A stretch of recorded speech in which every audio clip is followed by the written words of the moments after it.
আমরা পৌঁছে গেছি সেই বিখ্যাত 18 হাত মা কালীর মন্দিরে।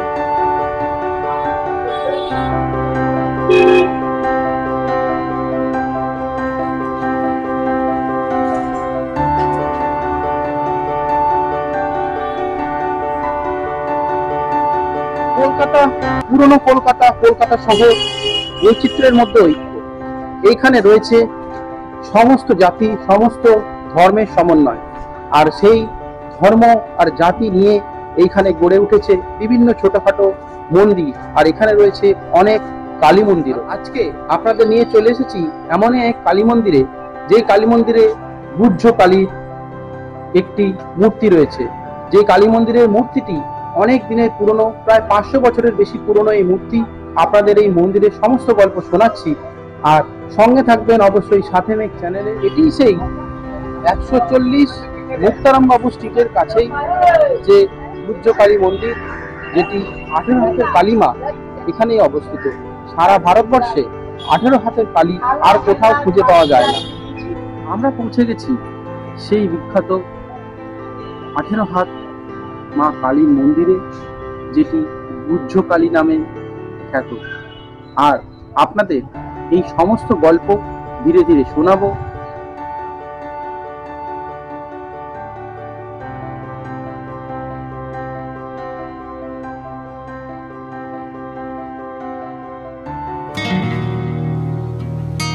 কলকাতার মধ্যে পুরনো পুরনো কালী মন্দিরগুলির মধ্যে আজ মোট আমরা 4টি কালী মন্দির ঘুরে দেখব। আমরা দেখব চোরবাগানের 18 হাত কালী মন্দির, পুটে কালী মন্দির, চাইনিজ কালী মন্দির এবং কলকাতার ডাকাতে কালীবাড়ি। বসন্ত চিকিৎসক শ্রী কালীপ্রসাদ মুখোপাধ্যায় এই 18 হাত কালীটির প্রতিষ্ঠা করেছিলেন, এই মন্দিরের প্রতিষ্ঠা করেছিলেন। তিনি ছিলেন একজন তন্ত্র সাধক। একবার তিনি তন্ত্র সাধনার উদ্দেশ্যে পৌঁছেছিলেন তপস্যা করার জন্য নেপালের একটি গুহায়। নেপালের গুহায় প্রবেশ করার পরই হঠাৎ গুহার দেওয়ালে একটি মা কালীর ছবি দেখতে পান। তিনি ভালো করে লক্ষ্য করে অবাক হয়ে যান। এই মা কালীর মোট 18টি হাত রয়েছে, যা আগে কখনো দেখেননি তিনি। আর তারপর তিনি দেশে ফিরে আসেন। এই ঘটনা ঘটে যাওয়ার অনেক দিন পর তিনি ঘটনাটিকে প্রায় ভুলতেই বসেছিলেন, কিন্তু হঠাৎ একদিন মায়ের স্বপ্নাদেশ পেলেন এবং এই 18 হাত কালী মা প্রতিষ্ঠা করার জন্য স্বপ্নাদেশ পাওয়ার পরই তিনি এই স্থানে 18 হাতের এই কালী মন্দির স্থাপন করলেন। সাধারণত মা দুর্গার 10টি হাত থাকে এবং 10টি হাতে বিভিন্ন অস্ত্র থাকে, কিন্তু এই কালী মায়ের আছে মোট 18টি হাত, আর এটি বিরল। সারা ভারতবর্ষে এই রকম 18 হাতের কালী আর অন্য কোথাও দেখা যায় না। 1902 সালে এই কালী মন্দির স্থাপিত হয়। এই কালী মন্দির অনেক দিন পুরনো, তার আগে থেকেই এখানে তন্ত্র সাধনা করা হতো। এই জায়গাটি অতি প্রাচীন, কিন্তু এই মন্দির স্থাপিত হয় 1902 সালে। এই মন্দিরে এই কালী মা ছাড়া আরও অনেক মূর্তি রয়েছে, আর প্রতিদিন এই সমস্ত মূর্তি পূজা হয়ে থাকে। সন্ধ্যাবেলা আরতিও করা হয়। কলকাতার মুক্তারাম বাবু স্ট্রিটের কলেজ স্ট্রিট মার্কেটের কাছেই, অর্থাৎ চোরবাগানের কাছেই এই মূর্তি দর্শন করার পর আমরা এগিয়ে চললাম আরেকটি কালী মূর্তি, আরেকটি কালী মন্দির দেখতে, যার নাম পুটে কালী। এই মন্দিরের প্রধান বৈশিষ্ট্য হলো এখানকার স্থানীয় ও ভক্তদের বিশ্বাস। মন্দিরের কিছু অলৌকিক ঘটনা আজও অনেকের মুখে মুখে ফেরে। কালীকৃষ্ণ ঠাকুর স্ট্রিটে তারাসুন্দরী পার্কের পাশে তান্ত্রিক মানিকচন্দ্র বন্দ্যোপাধ্যায় এই পুটে কালী মন্দিরের প্রতিষ্ঠা করেছিলেন। যখন এই মন্দির প্রতিষ্ঠা হয়েছিল তখন এই মন্দিরটি পুটে কালী নামে বিখ্যাত হয়নি। কথিত আছে মানিকরামের পরবর্তী বংশধর একজন খেলারাম বলে কেউ এখানে একটি যজ্ঞকুণ্ড তৈরি করেছিলেন। সেই সময় কোনোভাবে গঙ্গা থেকে একটি পুঁটি মাছ লাফিয়ে পড়ে এই যজ্ঞকুণ্ডে। খেলারাম আধপোড়া মাছটিকে তুলে ফের জলে ফেলে দিতেই তা আবার জীবন্ত হয়ে ওঠে। তখন থেকেই এখানকার দেবী পুটেকালী বা পুটিকালী নামে পরিচিত হয়। ব্রিটিশ শাসনকালে রাস্তা তৈরির জন্য এই মন্দির ভাঙার চেষ্টা করা হয়েছিল, কিন্তু আদালতের দ্বারস্থ হয়ে এখানকার সেবায়েতরা এবং ভক্তরা এই মন্দিরকে বাঁচিয়ে ফেলেছিলেন। 1930-এর দশকে এই মন্দির সংস্কার করা হয়। এই মন্দিরের অন্যতম আকর্ষণ এখানে একটি পাতাল ঘর আছে। এই মন্দির সংলগ্ন অঞ্চল ছিল জলা জঙ্গল পূর্ণ এবং লোকবসতিহীন একটি অঞ্চল। প্রায় 500 বছর আগে ডাকাতেরা এখানে নরবলি দিত বলেও জানা যায়। পরে তন্ত্রসাধক মানিক রাম বন্দ্যোপাধ্যায়ের হাতেই প্রতিষ্ঠিত হয় এই মন্দির। তিনি ছিলেন রাজা মানিক বন্দ্যোপাধ্যায়। তিনি ছিলেন একজন বিখ্যাত তান্ত্রিক। তিনি পঞ্চমুণ্ডির আসন স্থাপন করে এই মন্দিরের প্রতিষ্ঠা করেছিলেন।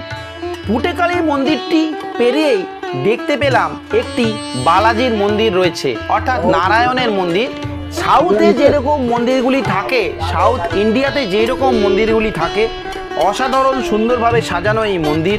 পুটেকালীর মন্দিরের ভিতরেও ছবি তোলা নিষেধ, গর্ভগৃহের ছবি তোলা নিষেধ ছিল। এই মন্দিরের ভিতরেও গর্ভগৃহের ছবি তোলা নিষেধ, তাই ভিতরটি ভালোভাবে দেখানো সম্ভব হলো না। যতদূর সম্ভব আপনাদের এই মন্দিরটি দেখালাম। আপনারা অবশ্যই এই মন্দিরে এসে ঘুরে যাবেন, আশা করছি খুবই ভালো লাগবে। মন্দিরটি খুবই পরিষ্কার পরিচ্ছন্ন এবং অনেক বড় জায়গা নিয়ে শ্বেত পাথর দিয়ে তৈরি মন্দির। এই মন্দিরটিও বড়বাজারের কাছেই অবস্থিত। মন্দিরের সামনেই রাখা আছে বড় বড় দুটি হাতি এবং একটি বড় স্তম্ভ। সুন্দর সাজানো মন্দিরটি সন্ধেবেলায় আসলে আলোতে ঝলমল করে। আমাদের এইখানে ছবি তুলতে বাধা দেওয়া হলো, আর আমরা এখান থেকেই বাইরের ছবিগুলি আপনাদের দেখাতে সচেষ্ট হলাম। আপনারা এখানে এলে পুটেকালীর মন্দির দর্শন করার পর এই মন্দিরের ভিতরেও একটু ঘুরে দেখতেই পারেন। আশা করছি আপনাদের খুবই ভালো লাগবে এই মন্দিরটির ভিতরে এলেও। এর আগেও আপনাদের বলেছিলাম আজকে আমি মোট 4টি মন্দির আপনাদের দেখাবো, তাই সম্পূর্ণ ভিডিওটি দেখলে আপনারা কলকাতার বুকে এই সমস্ত মন্দিরগুলি উপভোগ করতে পারবেন। খুবই ভালো লাগবে বলে আশা রাখি। এখন আমরা চলেছি কলকাতারই ট্যাংরার কাছে একটি চাইনিজ কালী মন্দিরে। এই চাইনিজ কালী মন্দিরের বিশেষত্ব হলো এইখানে মা কালীর পুজো হলেও এখানে প্রসাদ হিসেবে ব্যবহার করা হয় চাউমিন আর চপসি। এই মন্দিরের পূজার দায়িত্বে আছেন একজন চাইনিজ। এইখানে চাইনিজ এবং বাঙালি সম্প্রদায়ের একটি মেলবন্ধন ঘটেছে সুন্দরভাবে। এটি কলকাতার ট্যাংরার কাছে চাইনিজ কালী মন্দির। এই চাইনিজ কালী মন্দির প্রতিষ্ঠার পিছনেও রয়েছে একটি ইতিহাস, আর সেই ইতিহাসই আপনাদের সামনে তুলে ধরছি। প্রায় 50 থেকে 60 বছর আগে ট্যাংরারই একজন চাইনিজ বাসিন্দা স্বপ্নে দেখলেন যে এই জায়গাতেই একটি মন্দির তৈরি করতে হবে, আর তিনি তার সাধ্যমতো এখানে মন্দিরের কাজ শুরু করলেন। তার যতটুকু সাধ্য ছিল সেই সাধ্য মতোই তিনি মন্দির তৈরি করছিলেন। কিন্তু এখানকার যে বাঙালি সম্প্রদায় এবং অন্যান্য সমস্ত মানুষেরা বললেন, না, আমরা সবাই মিলে এই মন্দিরের কাজে হাত লাগাবো। তাই তারা সবাই মিলে এই মন্দিরের কাজে হাত লাগালেন এবং এই মন্দির গড়ে উঠল তখনই। এখনও কিন্তু এখানে চাইনিজ আর বাঙালির একটি সুন্দর মেলবন্ধন রয়েছে। তারা সবাই মিলে এই মন্দিরে প্রতিনিয়ত পূজা আর্চা করে থাকেন। চাইনিজদের বিভিন্ন অনুষ্ঠানেও এখানে বড় করে পূজা আর্চা করা হয়। অনেক দিন বেরোনো হয়নি, আর আজকে একটু বৃষ্টি হওয়ার কারণে যে ওয়েদারটা ভালো থাকার জন্য আমরা বেরিয়ে পড়েছি আজকে কলকাতা ট্রায়াঙ্গুলার পার্কের কাছে মনোহর ডাকাতকালী মন্দিরে। চলুন এই মন্দির। এই মন্দিরটি খোদ কলকাতার বুকে অবস্থিত, আর শুনলে অবাক হবেন এই কালীবাড়িতেই নাকি একসময় নরবলি হয়েছে। এটি একটি ডাকাত কালীবাড়ি।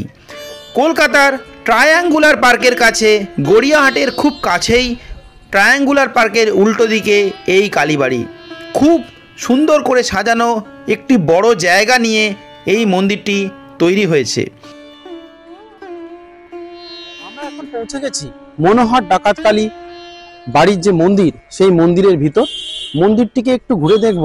এখানে যে কালী রয়েছে, এই কালী মায়ের সম্বন্ধে অনেক কিছু জানবো। চলুন দেখা যাক। আর এই সেই হাড়িকাঠ যেখানে নাকি এক সময় নরবলি হয়েছিল, আর এখন অবশ্য সেই নরবলির প্রথা অথবা সাধারণ যে কোনো বলির প্রথা উঠে গেছে।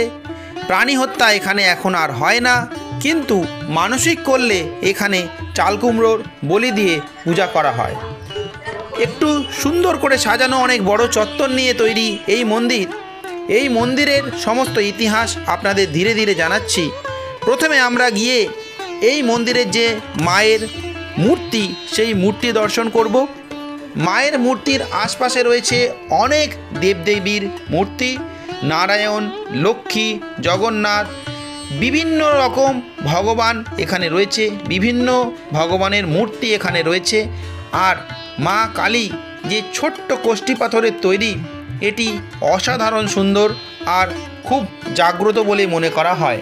ডাকাতেরা কিন্তু প্রায় 500 বছর আগে এইখানে থাকতেন এবং এই কালী মাকেই পূজা করে তারা ডাকাতি করতে যেতেন। মূল মায়ের মন্দিরের দুপাশে রয়েছে ছোট ছোট দুটি মন্দির। একটি শনিদেবের মন্দির, অন্যদিকে একটি মহাদেবের মন্দির রয়েছে, যেখানে সুন্দর করে সাজানো একটি মহাদেবের লিঙ্গ রয়েছে। আর তার পাশে গণেশ আর নন্দীর মূর্তি রয়েছে।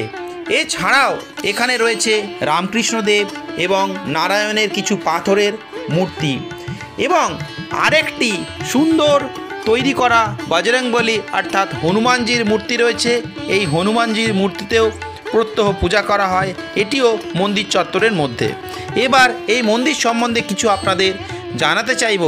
মনোহর ডাকাত এই মন্দিরের প্রতিষ্ঠা করেছিলেন। মনোহর ডাকাত ডাকাতি করতে যাবার আগে একটি কোষ্ঠী পাথরের মূর্তিকে পূজা করে তারপর এটি একটি কুয়োর মধ্যে ফেলে দিতেন দড়ি বেঁধে। ইনি হলেন এই মন্দিরের বর্তমান পুরোহিত। আর ইনার মুখ থেকেই শোনা গেল প্রায় 138 বছর আগে এই মন্দির প্রতিষ্ঠিত হয়েছিল। তার আগে ডাকাতেরা এই মন্দিরে একটি কোষ্ঠী পাথরের মূর্তি নিয়েই পূজা করতেন, এবং তখন ছিল এই জায়গায় জলা এবং একটি জঙ্গলাকীর্ণ অঞ্চল।